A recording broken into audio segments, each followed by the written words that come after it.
Hay un ingrediente indispensable en la relación que tenemos con Dios, cualquiera de nosotros.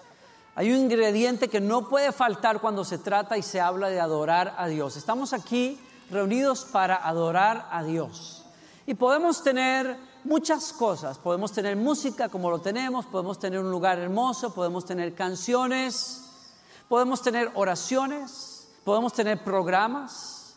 Las iglesias cristianas en todo el mundo y a lo largo de los siglos siempre han tenido programas. Todos tenemos liturgias que seguimos. La liturgia no es otra cosa que ese proceso que seguimos nosotros para rendir un culto a Dios. Hay liturgias que son muy ortodoxas, hay liturgias que son mucho más modernas, mucho más casuales. Todos tenemos muchas cosas que hacemos cuando venimos a adorar a Dios, pero hay una cosa que no puede faltar. Si esa cosa no está, aunque lo que hagamos sean expresiones de adoración, espiritualmente en el corazón de nosotros no está pasando la adoración que deseamos experimentar. Y eso es, en unas 3 palabras o en pocas palabras, un corazón que honra a Dios. Un corazón que se derrite, un corazón que se rinde, un corazón que vive para honrar a Dios por encima de cualquier otra cosa. No hay nada más poderoso en la adoración y en su relación con Dios que cuando usted pone el corazón, porque usted vive así el resto de la semana. No es poderosa la adoración cuando usted viene un día a la semana a cantar y a tratar de honrar a Dios. Es poderosa cuando usted ha vivido 7 días buscando honrar a Dios en toda su manera de vivir, y entonces cuando usted viene a cantar es poderoso lo que pasa. Usted tiene una dinámica preciosa con la presencia de Dios, pero es indispensable un corazón que sabe honrar a Dios, un corazón que busca honrar a Dios. Ana, estuvimos viendo la semana pasada, es una mujer que era estéril, que no podía tener hijos, pero todos los años venía a adorar a Dios en Silo. Adoraba técnicamente a Dios, pero no adoraba a Dios en el sentido más esencial y espiritual. ¿Por qué? Porque no se atrevía a traer su corazón delante de Dios. Y un día, cansada de aquella situación, cansada de su formalismo religioso, voy a usar esa frase, que no es otra cosa más que simplemente la práctica externa de una buena religión sin poner la vida, el corazón. Se cansó de ese formalismo religioso, pasó encima o por detrás más bien de los ritos, y en un momento de completa soledad, que me habla a mí de lo importante que es la adoración privada, personal, como base de cualquier otra cosa que hagamos en la iglesia. Y entonces cuando ella busca ese silencio y en esa soledad se encuentra con Dios, Dios la toca y ella pasa de ser una persona que conocía de Dios a una persona con una relación personal con Dios. Deja de ser una persona que tiene una buena religión a comenzar a vivir una fe viva en un Dios que está vivo y que está operando a favor de aquellos que creen en Él. Es muy distinto eso, es poderoso eso. Su vida cambió radicalmente. No solamente dejó de ser una mujer estéril porque pudo tener un hijo, dejó la esterilidad espiritual en la que ella vivía. Y dice la Biblia que sale con un rostro distinto y no estuvo más triste. Fue liberada de esa tristeza profunda que le causaba la esterilidad. A manera de paréntesis para avanzar con el tema, mi comentario viene de una pequeña conversación que tuve con una persona la semana pasada al final, que sufre una depresión profunda, crónica, de años, 3 años. Una persona que adora a Dios no es que no va a experimentar esas luchas. Como ella quiso decirlo quizás cuando se acerca conmigo, muy sinceramente me dice, bueno, yo soy una de esas que quizás me hace falta orar más y me hace falta leer la Biblia más porque yo estoy triste y tengo 3 años de estar triste. Y me tomé el tiempo para explicarle, no malentiendas lo que estamos diciendo acá. Yo fui uno de esos jóvenes que escuchaba las canciones en las iglesias cristianas que decían, no puede estar triste un corazón que alaba a Cristo. Y uno decía, entonces, ¿y qué pasa conmigo? ¿Qué soy yo? ¿Soy cristiano o qué soy? No, porque yo experimento tristeza, yo experimento enojo, yo experimento luchas. No estamos hablando de eso. Estamos hablando de una opresión en la que vive una persona porque no tiene o a falta de una relación profunda, dinámica, transformadora con Dios. Estamos hablando de la necesidad de poner el corazón. Y Ana se encuentra con Dios y cambia, es transformada. Lo primero que sabemos de Ana es que su vida ya no es la misma. Irradia la presencia de Dios, y hablamos de que es importante entender que cuando estamos con Dios, que cuando caminamos con Él, que cuando tenemos una relación con Él, nuestras vidas lo reflejan, porque hay cambios evidentes en el carácter, en nuestra manera de vivir, en la toma de decisiones, en el concepto, cómo conceptualizamos o cómo vemos el universo, el mundo realmente. Y la segunda cosa que vemos en ella es que tuvo un hijo y le puso de nombre Samuel. Dios oyó mi oración, Dios escucha, Dios está vivo, la oración es poderosa. No le estamos hablando a las paredes, no le estamos cantando al techo, le estamos cantando a una persona que escucha, que me ama, que se interesa, que quiere que ver conmigo en mi vida, en mis decisiones. Es real, está aquí, nos está buscando, nos está llamando. Una cosa es venir a recitar oraciones, otra cosa es dialogar con Dios, saber que yo puedo escuchar su voz. Y Ana cambia. Donde quiera que Ana fue, habló de su hijo, y cuando hablaba de su hijo tenía que decir: ¿sabes por qué le puse Samuel? Porque yo sé que Dios oye las oraciones. Y quizás alguna vecina le haya dicho: bueno, yo he orado y a mí no me ha contestado. Pues yo no sé, pero a mí me contestó y sé que está vivo. Ese era el testimonio de Ana. Ese es el poder de una persona que interacciona con Dios. Es una historia poderosa. Una cosa es practicar una religión, y otra cosa muy distinta es tener una fe viva que se expresa en la vida diaria. Cuando hay esa fe viva, hay esperanza en medio de la tormenta. Cuando hay una fe viva, los matrimonios se pueden reconciliar. Cuando hay una fe viva, las familias pueden volver a unirse. Cuando hay una fe viva, hay paz en medio de las vicisitudes. Cuando hay una fe viva diaria, hay orden donde había caos. La prueba de una fe viva es el cambio radical en una vida que antes tenía caos emocional, espiritual, social, pero ahora es una vida plena, fructífera, ordenada, porque hay una fe viva en un Dios vivo. La muestra de una fe viva en lo cotidiano se registra en la fidelidad que se guarda a un matrimonio donde antes no era posible. Ese es el fruto de una fe viva. Una fe viva experimenta a un Dios personal que guía tus pasos, que sopla en tus sueños muertos, que te empuja a vivir un propósito más alto en vez de solamente vivir para ti, para tus deseos. Cuando ves esas cosas, estás en presencia de una fe viva. Y Ana es la historia que nos inspira a buscar eso. Y entonces la segunda parte de la historia es tremenda, porque se nos habla de lo que pasaba en Silo, esa pequeña aldea donde había una tienda de campaña. El arca de Dios estaba allí. Allí fue donde ella tuvo un encuentro con Dios, y allí dejó a su hijo apenas lo destetó. Ella le había prometido a Dios: si tú me das un hijo, yo prometo que lo dedicaré como si fuera un sacerdote para ti. Y lo hizo.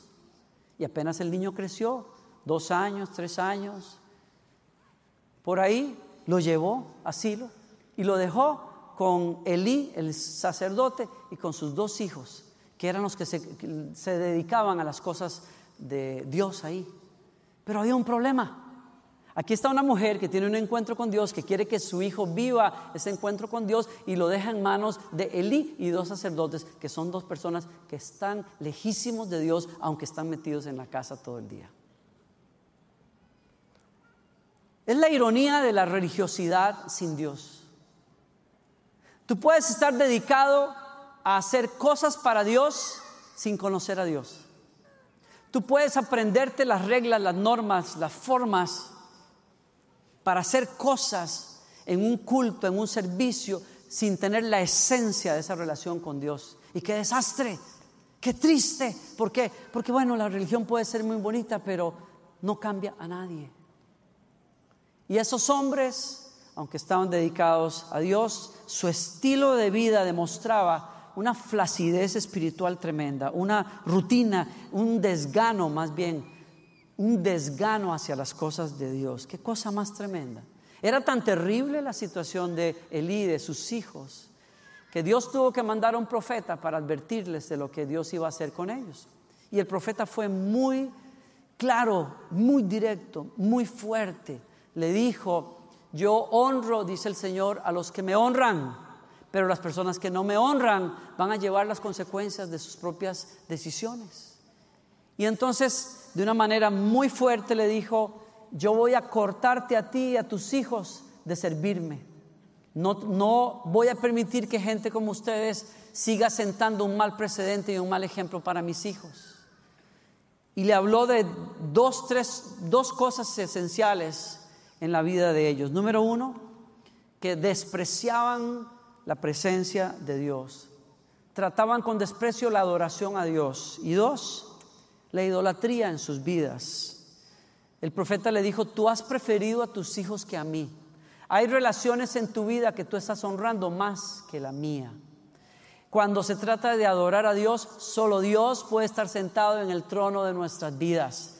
Él exige ser el número uno y el motivo más importante de respeto y adoración en nuestras vidas.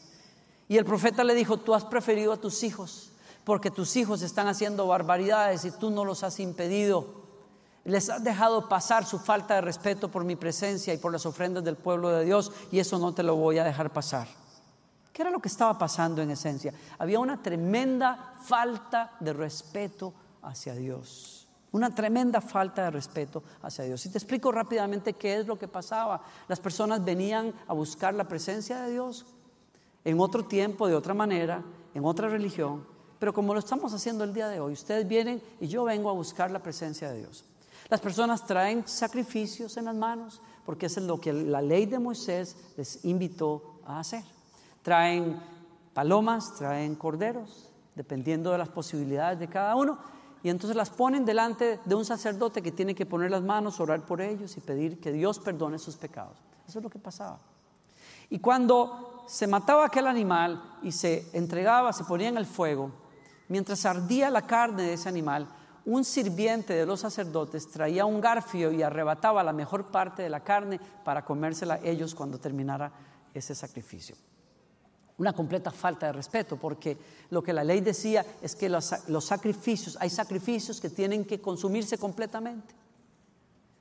Y la ley había provisto que hay ciertas partes de los sacrificios y ciertos sacrificios y en ciertos momentos en que la carne o una parte de esa carne se quedaría para alimentar a los sacerdotes que servían en la casa de Dios. Muy justo. Pero ellos no querían esperar eso. Ellos venían y sacaban de la olla, de lo que fuera, lo que se estaba quemando en la presencia de Dios. Y la gente reaccionaba, por supuesto. Se sorprendían que un hombre que debe respetar las cosas de Dios las irrespete en la propia cara de la gente por llenarse la panza, perdonando la expresión. Y la gente quizás se quejó, pero había oídos sordos a las quejas de esas personas. Y si usted lee la historia que está en 1 Samuel, usted se va a dar cuenta que la gente comenzó a hacer lo mismo. Es decir, como ellos vieron que los hombres de Dios no respetaban las cosas de Dios, la gente dejó de respetar las ofrendas también.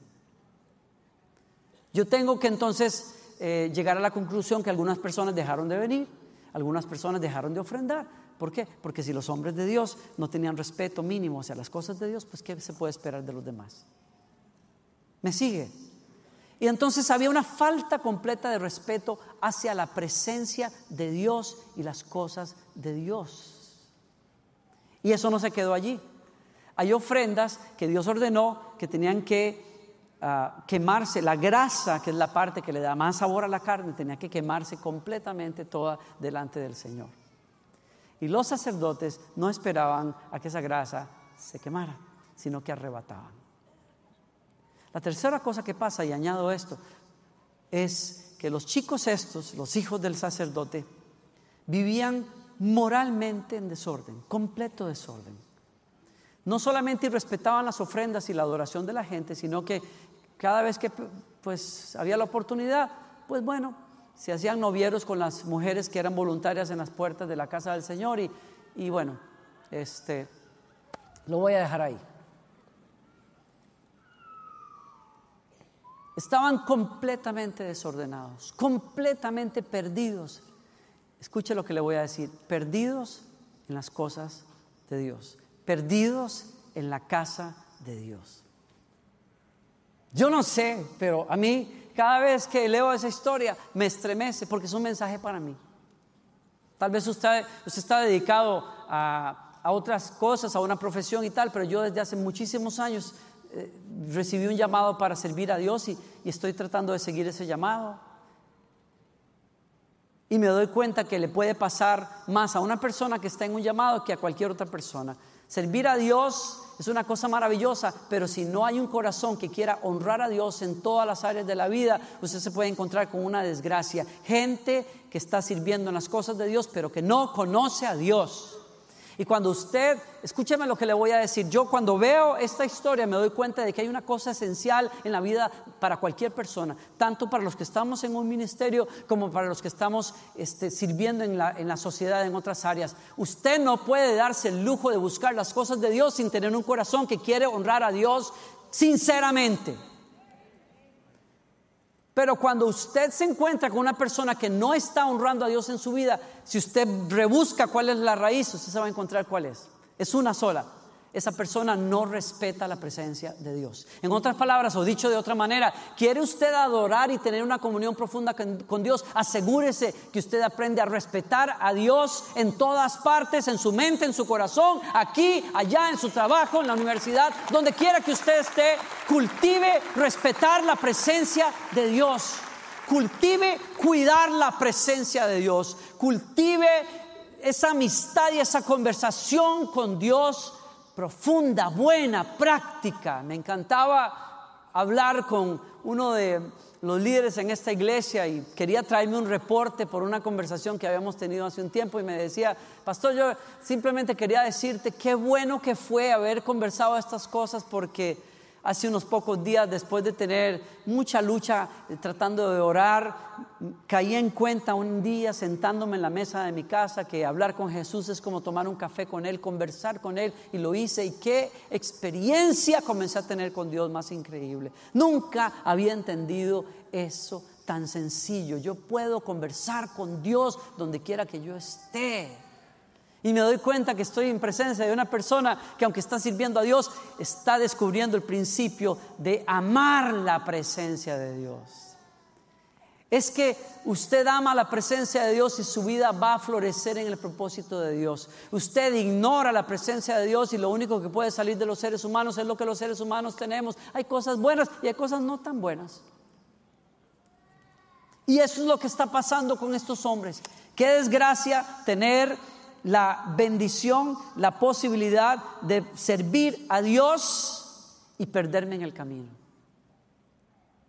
La situación fue tan terrible que el profeta tuvo que decirle: en un solo día perderás tus 2 hijos y perderás la bendición de servirme a mí. Y eso pasó pocos días después, cuando el arca de Dios fue robada por los filisteos y cuando el sacerdote Elí recibe las noticias de un hombre que escapa del campo de batalla.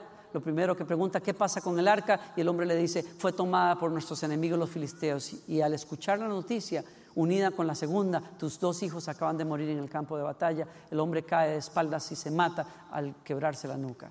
Y en un solo instante el juicio alcanzó a una familia corrupta que vivía dentro de la casa de Dios. Su nuera dio a luz en ese momento antes de tiempo, y mientras moría le dijo a las parteras: llámenlo Icabod, que quiere decir sin gloria, porque Israel está sin gloria. No hay nada peor que pueda pasar en la vida de una persona que tener la posibilidad de conocer la gloria de Dios e ignorarla. Jesús le dijo a los habitantes de Jerusalén: si ustedes supieran quién les quiere visitar, que es Dios mismo. Pero vendrán los días en que caerán piedra sobre piedra en estos edificios y la ciudad será sitiada por no haber conocido el día en que Dios visitó Jerusalén. ¿Estás viviendo para honrar a Dios? ¿Estás viviendo para honrar la presencia de Dios en tus más íntimos pensamientos, en tu trabajo, en tu matrimonio? ¿Hay alguien aquí en esta tarde? ¿A alguien le está hablando Dios en esta tarde? ¿Me está hablando a mí? Me habla a mí. Yo me sacudo ante esta verdad. Yo le pido a Dios que Él me ayude a ser una persona que ama profunda y sinceramente su presencia. No cuando ustedes están para aplaudirme, sino cuando no hay nadie y yo vivo para Él. Y en contraste con esto que está pasando, si usted ve lo que pasa al otro lado, mientras estos hombres se pierden en su pecado y en su religiosidad, la Biblia dice, por su parte, me parece increíble esta frase, la repite varias veces, por su parte, dice la Escritura, capítulo 2, verso 18, el niño Samuel, por su parte, vestido con un efod de lino, seguía sirviendo en la presencia de Dios. Y la Biblia pone el cuadro, los hombres pecando, cometiendo pecados sexuales con mujeres en la puerta de la casa de Dios, y por el otro lado un niño que no es sacerdote, vestido como si lo fuera, buscando la presencia de Dios, limpiando candelabros, recogiendo cenizas, ordenando las cosas de Dios, con un amor profundo por Dios, aunque no lo conocía. Lo conocía su mamá, él no lo conocía, pero buscaba conocerlo. Y la Escritura dice que Dios no se hace de la vista gorda cuando las personas, aún en medio de la peor corrupción, buscan con un corazón sincero hacer la voluntad de Dios. Dios toma nota porque Dios premia a los que le buscan. Dios premia a los que le buscan. Y la Escritura dice que ese niño buscaba a Dios, servía a Dios con todo el corazón. O sea, póngase a pensar, hay personas que a veces hemos dicho, yo tenía tantos problemas en mi familia cuando era jovencito y buscaba a Dios, iba a los campamentos, iba a los servicios, oraba y tal, y llegaba a la casa, había discusiones, había esto, había de lo otro. Y yo a veces me fui a la iglesia a orar y yo decía, Señor, ¿cómo uno puede ser un cristiano fiel con una familia así? Yo me imagino a Dios sonriendo así como, ay, mi hijito. Si Samuel podía servir a Dios en medio de tanta corrupción, tú puedes servir a Dios, no importa lo que esté pasando en tu taller o en tu universidad o en tu casa, porque es una cuestión de querer honrar a Dios en el corazón de nosotros. Adorar a Dios es una cuestión de actitud de vida. Vives para Dios. Sirves a Dios en tu trabajo, con tus finanzas, en tus relaciones. Como dice el apóstol, todo lo que hagan, sea de palabra o de hecho, háganlo como para Dios y no para los demás, dando gloria a Dios en medio de todo. Tú limpias la casa para Dios, tú cuidas tus hijos para Dios, tú barnizas para Dios, tú haces muebles para Dios, tú escribes en el computador para Dios, haces música para Dios. Tú haces que toda tu vida gire en torno de una sola cosa. Yo quiero honrar al Dios de los cielos con mi vida. Eso es adoración.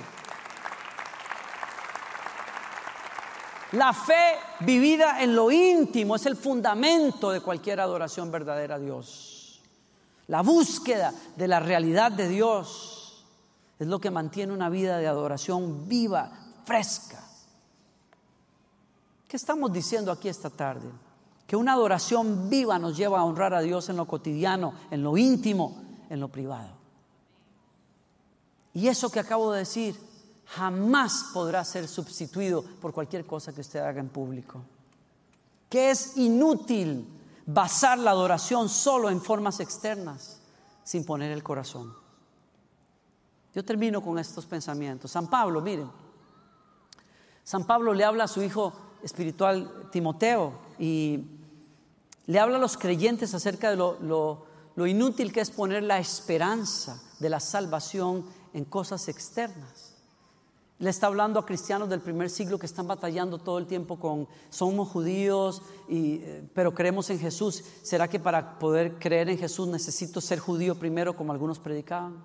Y entonces comenzaban a luchar con eso, que algunos les decían, no, tú tienes que circuncidarte primero para poder llegar a ser salvo por la fe en Cristo Jesús. Y comenzaban a batallar, ¿cómo? Pero si ya yo acepté a Jesús y creo en Él, y ahora me están diciendo que tengo que ser judío primero, y comenzaban en esa batalla. Y Pablo les dice, no se equivoquen, señores, la religión judía tiene cosas muy bonitas, tiene cosas muy buenas, mucho orden, mucha rigurosidad, muchos ayunos, muchos lavamientos, muchas cosas, pero no se equivoquen, las cosas externas no tienen poder sobre un corazón que no ha cambiado.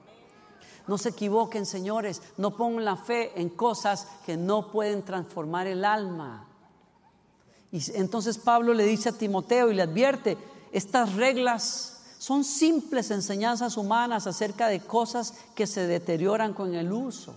Escuche bien, podrán parecer sabias, porque exigen una gran devoción, una vida religiosa de abnegación, una severa disciplina corporal, pero a una persona no le ofrecen ninguna ayuda para vencer sus malos deseos.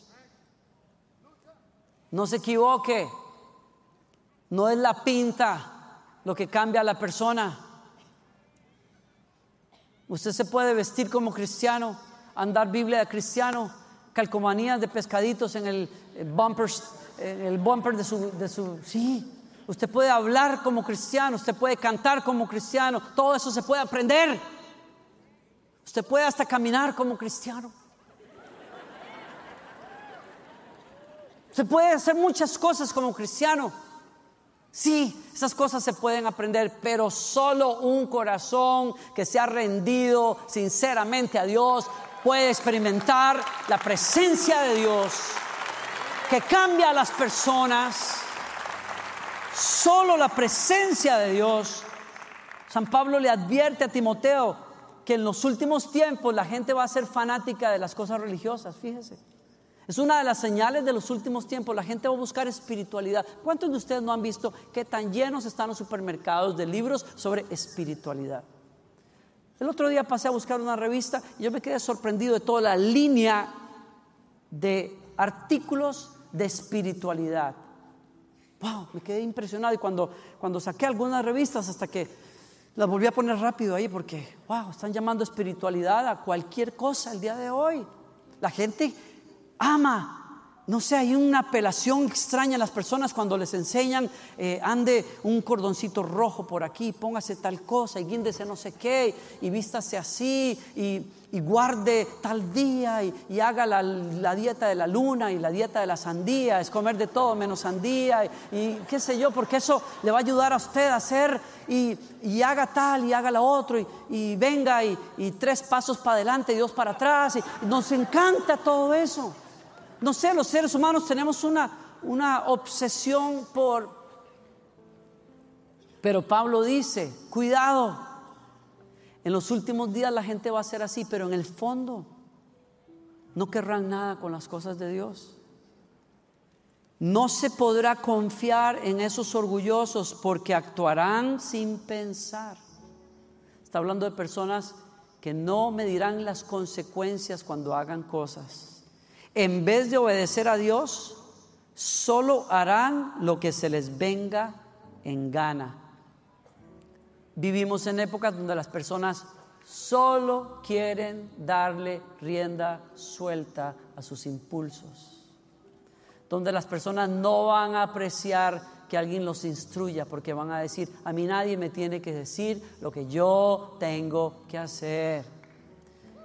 Me decían mis amigos en una visita que hice a Dinamarca hace unos años, aquí no se le puede enseñar discipulado a las personas, porque hay una postura filosófica que se hizo cultura popular ya desde hace muchos años, en donde a las personas se les enseña, no le permitas a nadie que te diga qué tienes que hacer. Los seres humanos tienen que regirse por sus propios deseos y criterios, y nadie tiene que enseñarle a los demás. Dice, ¿cómo discipulamos a una persona? Decía él. ¿Cómo podemos enseñarle a un discípulo cómo se sigue a Jesucristo si la persona te dice, a mí nadie me tiene que decir lo que yo tengo que hacer? Dirán que aman y respetan a Dios. Escuche bien esta última parte. Escuche bien lo que le voy a leer. Dirán que aman y respetan a Dios, pero con su conducta demostrarán lo contrario. Habla de personas que van a profesar, van a decir, vivir vidas espirituales, pero en la realidad tendrán voluntades no rendidas, querrán hacer solo lo que les da la gana, estarán fuera de control, y su conducta será la prueba clara de que no conocen a Dios. Leo otra traducción de ese versículo. Dice, actuarán como religiosos, pero rechazarán el único poder capaz de hacerlos obedientes a Dios. Actuarán. Le doy permiso de que le dé un codazo al que está a su lado y diga, ahí te están hablando. Y ahora usted devuélvase y le diga, a usted también le están hablando. Escuche, esto es fuerte. Esto es muy fuerte. Hay que pensar en esto. Yo quiero invitarlos a que piensen en esto. Piensen en esto. Permítame antes de leerlo decirle algo. Yo creo que todos necesitamos inspiración estos días porque lo que pasa en el mundo es tan fuerte que necesitamos levantar la fe y para eso estamos aquí. Pero también creo que para tener una espiritualidad saludable las personas necesitan ponerse a pensar un poquito y examinarse de vez en cuando. Uno necesita pensar, ¿dónde estoy yo realmente? ¿Dónde estoy yo? ¿Cómo yo estoy caminando en mi vida espiritual? Actuarán como religiosos, pero rechazarán el único poder capaz de hacerlos obedientes a Dios. Rechazarán el único poder capaz de hacerlos obedientes a Dios. ¿Cuál es ese único poder si no es otra cosa que nacer de nuevo por la fe en nuestro Señor Jesucristo y dejar que el Espíritu Santo nos llene? No hay otra manera. No hay otra manera. Yo le puedo decir a usted todo el día, no haga, no coma, no vaya, no tome, no se emborrache, no esto, no lo otro. Puedo pasar todo el día predicando eso. Y usted ahí va de cabezón después. Porque una voluntad no rendida, o como diría el filósofo famoso, la mona aunque vista de seda, mona se queda. Muy profundo, ¿verdad? ¿No? Usted puede vestirse de todas las cuestiones bonitas de la religión, pero si no ha experimentado el poder de un Dios que lo llama a no vivir más para usted, sino vivir para un propósito más grande, y usted rinde esa voluntad hacia ese Dios, usted no va a vivir la vida espiritual que nos habla el Nuevo Testamento a nosotros. Solo rendidos al poder del Espíritu Santo realmente podemos tener ese encuentro con Dios. La prueba de que nos hemos encontrado con Dios, termino, no es la ausencia de la lucha con malos deseos. Todos luchamos con malos deseos. La prueba es que no vivimos rendidos a esos deseos. ¿Alguien me escuchó acá? Se lo digo por si acá, se lo repito. La prueba de que usted ha tenido un encuentro y una relación con Dios vital no es que usted no luche con malos deseos, es que usted no vive rendido a esos malos deseos. Y ahora sí termino. Dice Pablo, Dios ha construido una base sólida que continúa firme. Escuchen esto. Lo puede leer en su casa, pero mire aquí al frente. Mientras le leo esto, lo considero que es mi responsabilidad pastoral leerle algo como esto. Va para mí primero. Dios tiene una base, un fundamento que permanece sólido y firme. Nadie se equivoque. Cuando se trata de espiritualidad genuina, hay una prueba. Dice: el Señor conoce a su pueblo y todo el que dice que permanece al Señor debe apartarse de la maldad.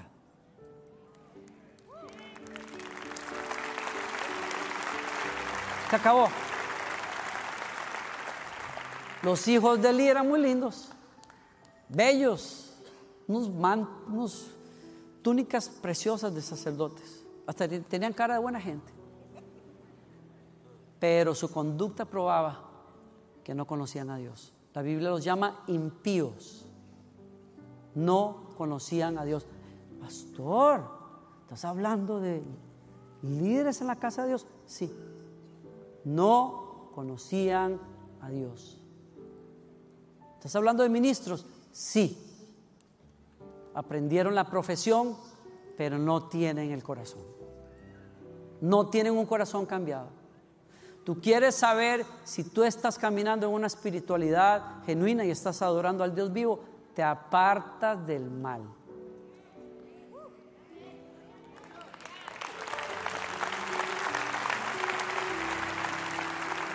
Si tú me dices, no, yo tengo una vida espiritual, pero sigues moralmente metido en el pecado y le robas a las personas y sigues mintiendo como una práctica constante y Tú necesitas descubrir una verdadera espiritualidad. Adorar al Dios vivo te va a llevar a salir de esa basura para caminar de otra manera. Y esa es la prueba, dice Dios, el fundamento sólido es: Dios conoce a los que andan así. Dios conoce a los que se apartan del mal. Dios conoce a los que lo respetan a Él, no porque está el pastor, sino porque a solas realmente aman buscar la presencia de Dios. No son perfectos, no es que no están peleando con malos deseos, no es que no están luchando, no es que no tienen altos y bajos, no es que no tenemos que lidiar con cosas del alma, como se lo dije a esa mujer. Tú eres una hija de Dios. Tú me vas a decir que no eres hija de Dios porque estás con una depresión de 3 años y no sabes ni qué hacer. Le dije, tú necesitas ayuda. Tú necesitas ayuda, no malentiendas el mensaje. Tú necesitas ayuda. Tú eres un cristiano como todos nosotros. No hemos llegado, estamos luchando, estamos trabajando, estamos sanando, estamos siendo restaurados, pero no nos quedamos ahí atrás. Tú necesitas ayuda como Ana necesitó un sacerdote que la bendijera y orara por ella. Tú necesitas ayuda como Elí necesitó un profeta que le dijera: póngase las pilas porque si no... Necesitó un profeta que lo corrigiera. Usted necesita gente que le sacuda a veces y le diga: mire. Usted necesita gente que ore por usted, que llore con usted.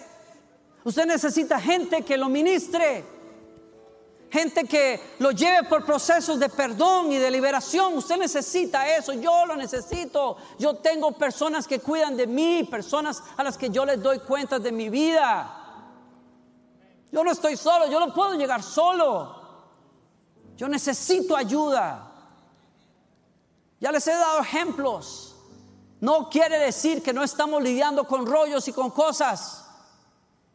A mi amiga la mandé a ver un psiquiatra.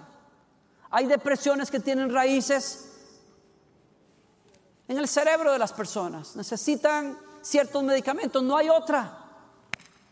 Pastor, qué barbaridad, Dios no puede hacer eso. Claro que Dios lo puede hacer, pero no lo ha hecho en 3 años. Yo lo mejor que puedo hacer por ella es decirle: mira, necesitas ciertas herramientas. Vas a tener que consultar al doctor, vas a tener que hablar con un psicólogo. Necesitas, ¡ay, qué barbaridad! Entonces el evangelio no es suficiente. No, señores, no se equivoquen, despiértese a una realidad. La humanidad es muy compleja para meterla dentro de ciertas etiquetas solamente, señores. Usted puede tener una espiritualidad tremenda, pero si tiene 200 libras encima, usted se va a morir pronto. Y usted puede usted puede confesar todos los versículos que usted quiera, pero usted es un espíritu que tiene un alma y vive en un cuerpo. Yo estoy aquí para alimentar su espíritu, pero usted necesita ayuda en su alma y necesita cuidar de su cuerpo. Yo no lo puedo hacer por usted. Son áreas distintas donde necesitamos ayuda de diferentes tipos para poder vivir.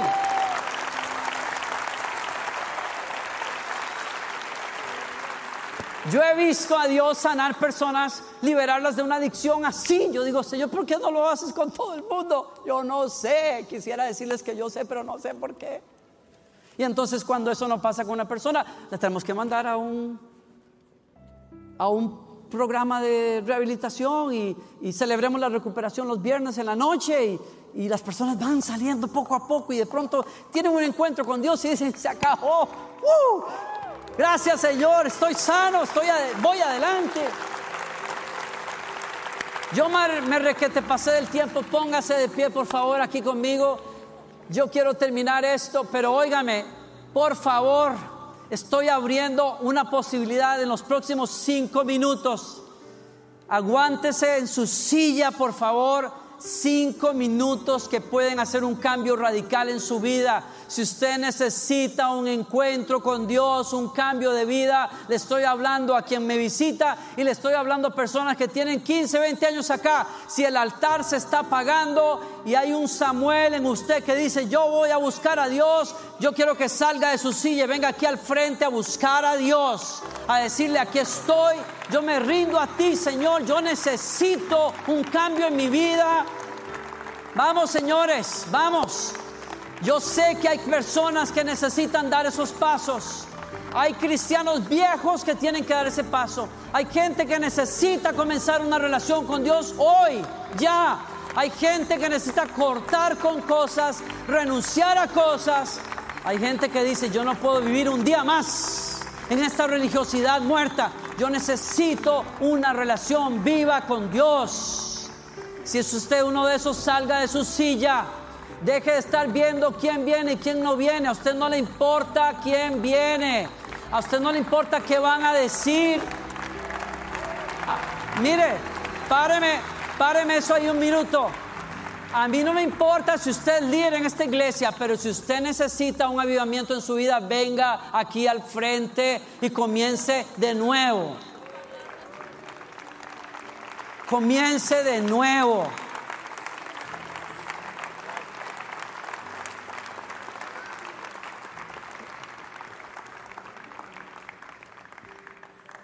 Uy, ¿saben lo que dijo Elí? Miren, Samuel tuvo un encuentro con Dios una noche, y cuando Elí se dio cuenta que Dios había hablado con el niño y no con él, lo llamó y le dijo: dime todo lo que Dios te dijo anoche, porque yo sé que Dios habla. Ya no me habla más, pero yo sé que Dios habla. Y si te dijo algo y tú me lo niegas, vas a ver lo que te va a pasar. Era como el papá de él. Y Samuel se lo chorrió todo. Samuel le dijo: así me dijeron anoche, tú estás muy mal y tus hijos están muy mal, y en un solo día serán cortados los 3. ¿Y saben lo que Elí dijo? Ay, Dios mío. ¿Saben lo que Elí dijo? Dijo: Él es Dios, que haga como bien le parezca. Elí estaba ya más allá del alcance de Dios. ¿Por qué? Porque Dios le mandó una segunda reprensión para que ordenara sus caminos, y no lo hizo.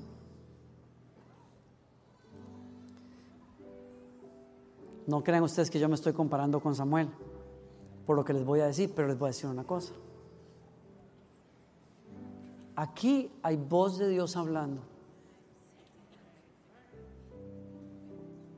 y algunos de ustedes están pensando más en lo que van a decir los demás cuando usted salga de esa silla, y usted está arriesgando no tener este encuentro con Dios por la vergüenza de lo que otros piensen. Y yo le voy a decir una cosa a usted: no vale la pena eso. Así es que si usted tiene que levantar un altar a Dios aquí, salga de su silla y venga en los próximos 30 segundos y haga las paces con el Señor y busque ayuda.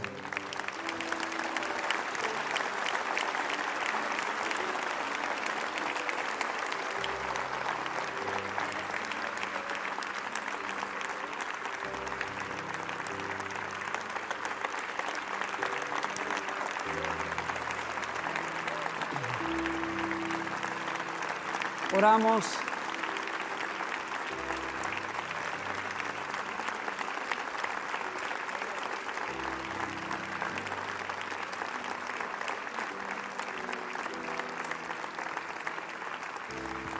Usted dirá: ay, pastor, entonces, ¿y qué? ¿Cómo es la cosa? ¿Cómo es? A ver, hágame el dibujito. ¿Será que si no hago caso me van a cortar a mí como Elí? No se equivoque. Estamos en el capítulo de la gracia. Dios no le está diciendo a usted que lo va a mandar por un tubo si no viene aquí al frente. ¿Ok?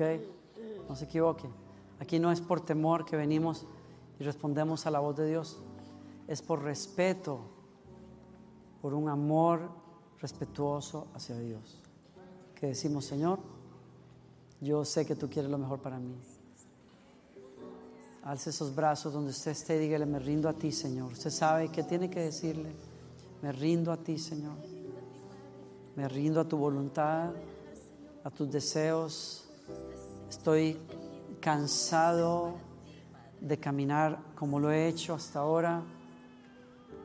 Me arrepiento, Señor, de todo corazón, Señor. Yo te vuelvo a poner en ese primer lugar. Yo renuncio a poner personas y cosas primero que tú. Tú eres mi único Dios. Mi devoción solo es para ti, en mi vida está en tus manos. Ayúdame, ven y lléname ahora de tu presencia, de tu Espíritu Santo. Ayúdame a vivir para ti, Señor. Dígaselo conmigo, sé que me amas, sé que eres mi Salvador, sé que estás vivo y estás escuchándome. Quiero descubrir tu voz para mí y tu voluntad. Gracias por esto.